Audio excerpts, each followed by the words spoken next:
السلام علیکم پیارے دوستو، کیسے ہیں آپ؟ امید ہے کہ آپ خیریت سے ہوں گے۔ ہماری دعا ہے کہ اللہ تعالیٰ آپ سب کو خیریت سے رکھے، آمین۔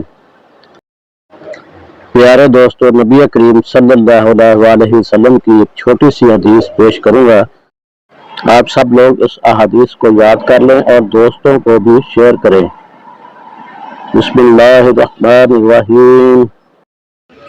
عبید نے بیان کیا کہ نبی کریم صلی اللہ علیہ وسلم نے فرمایا کہ ہم اس دن پہلے نماز پڑھیں گے، پھر خطبہ کے بعد واپس آ کر قربانی کریں گے۔ جس نے اس طرح کیا اس نے ہماری سنت کے مطابق عمل کیا، اور جس نے نماز سے پہلے قربانی کی اس کا ذائچہ گوشت کا جانور ہے جسے وہ اپنے گھر والوں کے لیے لایا ہے۔ قربانی سے اس کا کوئی تعلق نہیں۔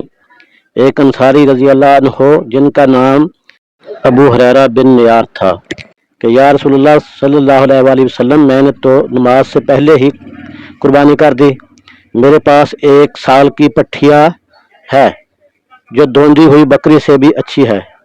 آپ صلی اللہ علیہ وسلم نے فرمایا کہ اچھا، اسی کو بکری کے بدلہ میں قربان کر، اور تمہارے بعد یہ کسی اور کے لیے کافی نہ ہوگی۔